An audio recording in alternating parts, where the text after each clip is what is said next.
Right, good afternoon everybody and welcome to the Gabba. Look, from the outset, can I thank Gil and the AFL Commission.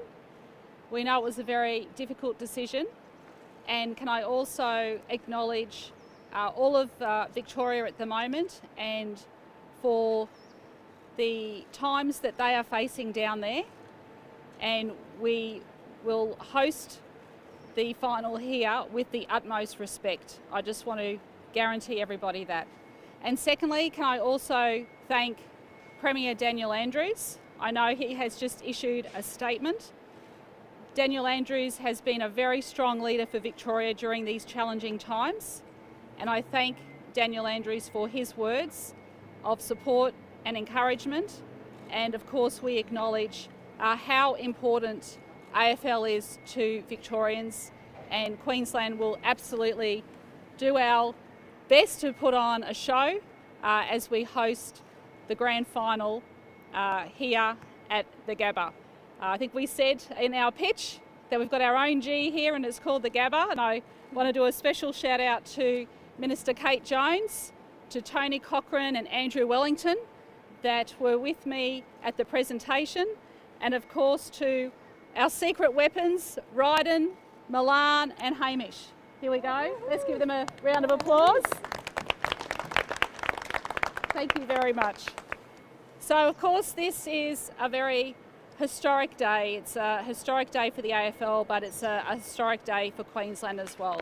And I do want to pay a special shout out to all Queenslanders as well, who have done a great job, especially as we've battled COVID as well. And if it wasn't for that strong health response and the fact that every Queenslander has been part of that, this would not have happened. So this is a win for Queensland as well. So to all the Queenslanders out there. As part of this historic decision, we also know that there are huge opportunities here for legacy of the game, but also to grow AFL across Queensland, especially into regional markets. I got in trouble this morning for not mentioning Townsville, so can I say Cairns, Townsville and Mackay? And of course, with the hosting of the grand final on October the 24th, we will make sure that it is inclusive of Australia. We'll make sure that it's inclusive of Victoria, of the home place for the final, the MCG will be included as we bring the grand final here. But a great win for Queensland. I'm very honoured that the AFL has chosen Queensland. As Gil said, it was a very tough decision. We've worked hard on our COVID safe plans, but we also know how important this game is.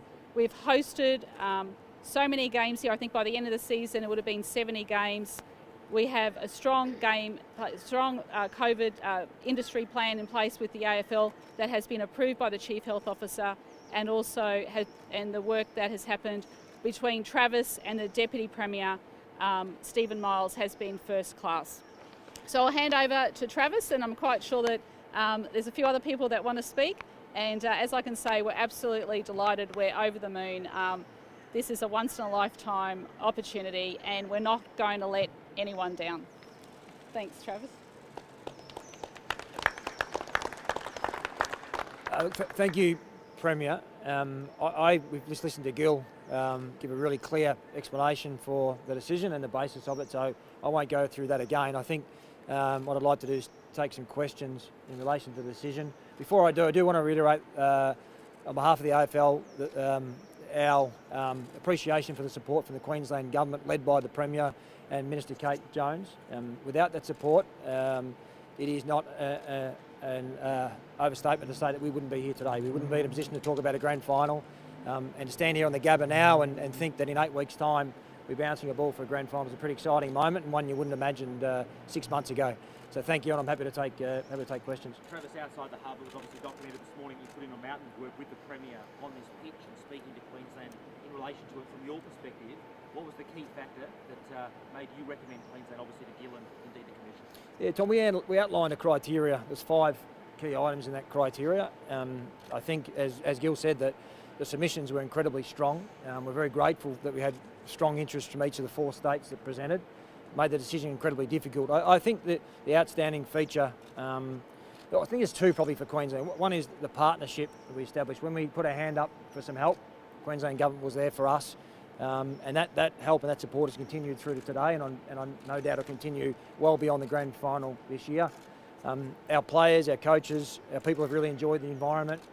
There is some high performance facilities here in Queensland. I'm sure other sports are watching and seeing that opportunity. And so I think that's a great opportunity for this state. And also there's a great opportunity for our game. We talk about the legacy. Obviously we've got an event in Brisbane at the Gabba, but this is bigger than that. There's a festival leading into the day, and it goes well beyond 24 October.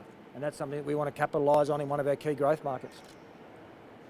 Gil mentioned money. Was Queensland the highest bidder financially? Look, I don't want to talk about specifics in terms of the commercial negotiation, but I think I was pretty clear just then in the sense of the one outstanding feature and the one thing that we've really valued with Queensland is the partnership. And that partnership extends well beyond any financial contribution, and it's something that we won't forget for a long time.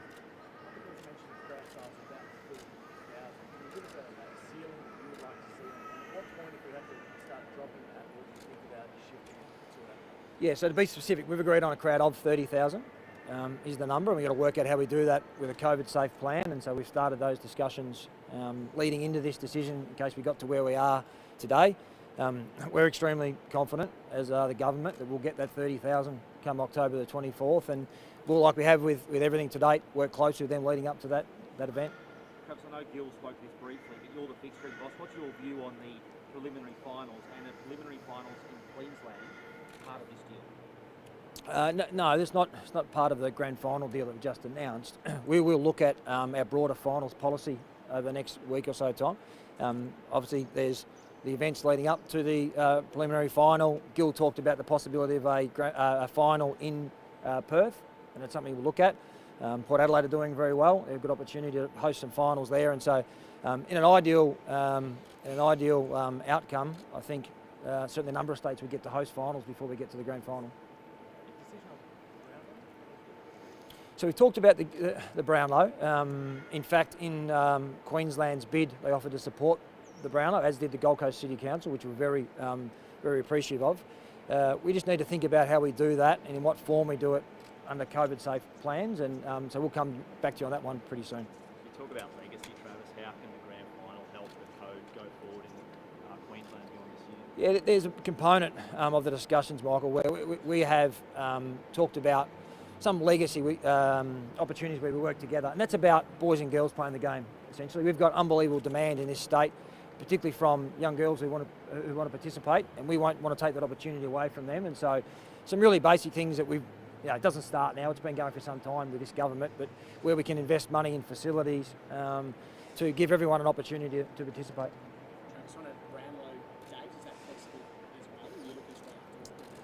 Yeah, it'll be largely dependent on the format of the Brownlow. So like everything else this year, we've got to think about things a little differently. We know it won't be in Melbourne, and so we need to work out whether we run it as an event with people attending, and we'll work closely with the Queensland Government again on how that might occur. That will influence the date of the Brownlow. Travis, what's the Queensland Government thinking about half-time entertainment? What's your view on that, particularly under lights? So what are you working towards? First of all, I'm incredibly excited by the opportunity of a night grand final and what you might be able to do. We've had some discussions about what that might look like. I think the one thing we would say is we want something that speaks to Queensland. This is not about playing a Melbourne event in Brisbane. This is about talking to Queensland, everything Queensland has to offer, and I think you'll see that come through as we start to build out what the overall event looks like.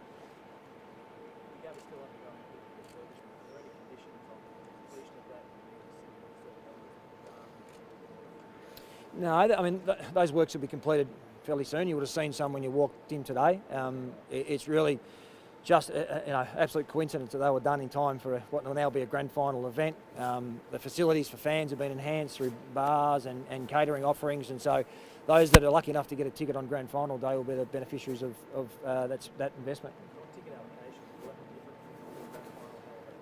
Yeah, we need to work through this one. I mean, we've got sort of proportional estimates based on what we normally do at the MCG, and whether we can lift that up and use something similar here.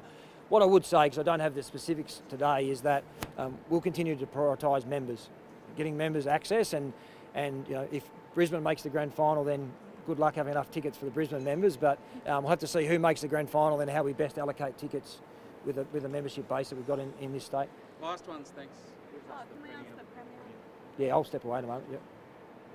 Sorry, sir. Yeah, I'll jump out. Thank you. Premier, how much money did the government put on the table? That's commercial in confidence, but we weren't in a bidding competition. This was about who could work the best with the AFL to deliver not just the grand final, but a lasting legacy program as well. And that's what I said very clearly about including our regions and making sure that we are very respectful. And I hope Victorians also think we have been very respectful during these times as well. What's your Queenslanders have a right to know how much we did spend on security grand final. Well, it's commercial in confidence. It's taxpayers' money. Yeah, but this happens for a whole range of events. Premier, at any point the negotiations that will come out of Yes, absolutely. We expect that this will inject over $18 million into the Queensland economy. Premier, at any point in the negotiations, was there an offer put on the table to open the border with New South Wales so that the supporters can get in more? No. And when do you expect to have that chat with Plattsburgh after this morning? Sorry? After Oh, we're having a chat this afternoon. Okay. what do you All right. Thank you. Thank you. Thank you. That's ridiculous. She hasn't made any calls. Will this likely impact your decision on borders? Obviously, you want to protect coastal Yep. It's making no change at all. Is that likely now pushed out beyond that? Sorry? Change to the border restrictions? No, we said they're reviewed at the end of every month, and that's what's happening. Yep. Is it foreseeable, Premier, that Adelaide fans or Perth fans, if they're a team who's participating, could attend the grand final? Adelaide can already come here. Yep. So South Australia's already open. Yep. Okay. And we're open to Western Australia, and we're open to Tasmania, and we're open to Northern Territory. Yeah. Oh, actually, I had been thinking about that. So, if Bernard's out there listening, we'll do a shout out. Thank you. Yeah.